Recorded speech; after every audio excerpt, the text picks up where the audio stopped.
All right, see it, rent it, or skip it this morning with movie critic for FactGuysAtTheMovies.com, Kevin Carr, joining us once again. Thanks for being here. Oh, thank you. It's good to be back. All right, so 3 big movies new in the theaters this weekend, and you're like, I don't know if I'd call them big, but we're going to start with The Lovely Bones. Pretty intense film, really. I mean, just even seeing the trailer, it's like...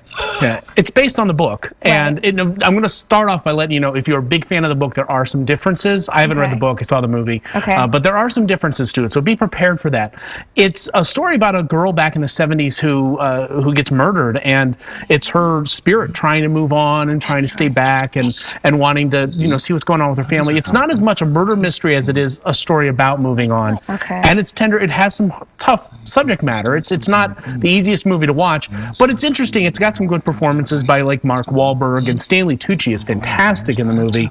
It's directed by Peter Jackson, who did King Kong and The Lord of the Rings, so it does kind of draw out a bit. It's not fantastic, and it has some leaps in logic, but it's an interesting enough movie. I think. He uses some special effects in the movie, which are pretty neat, but they try to show a type of heaven. Did it work for you, or was it just too much? Well, I thought it worked as sort of like that otherworldly type thing, and kind of what happens in the girl's mind. Not as much heaven as it is, limbo, trying to find out whether or not to move on. All right, so what's your verdict? See it, skip it, rent it? This one's a rent it. It did okay. Early award season, but it's not fantastic, but interesting. Okay, all right. So the second movie we're going to talk about, Jackie Chan is back once again with The Spy Next Door. Who is going to like this movie, really? Is it going to be just... Kids and diehard Jackie Chan fans. This one, we've seen the story before with Kindergarten Cop. You saw it with The Pacifier. Take an action star, throw him in there, have him babysit some kids, and let the hilarity ensue. Now, as a parent, I know how crazy it is to take care of kids. So it is a bit of a challenge. Maybe it's easier to be an international spy. Sure.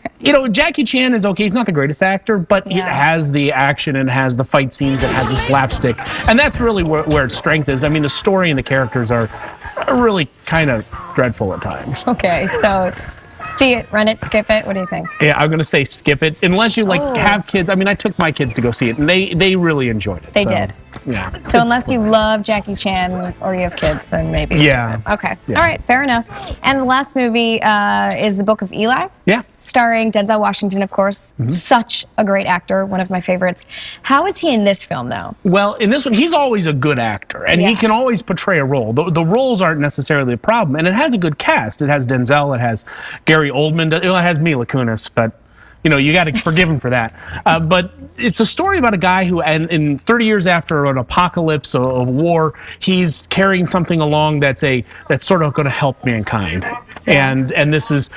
It's an interesting enough premise. It kind of shaky at the beginning, but I'll tell you, halfway through, it kind of goes completely nuts, and it has one of the longest endings I've ever seen committed to film. Oh, yeah. So it's long endings aren't always good, though. Yeah, it's kind of sort of Lord of the Rings long in terms of the ending, and it goes nuts in the middle. So let me guess, you're skipping this one? I'm gonna say skip it. It just really fell apart for me. All right, so at least we have one to see or rent. Go to the video store. There's a lot of good stuff out this week in the video. Yeah, well, we'll be there, I'm sure. Thanks so much, Kevin, for being here. We'll see you next time. All right.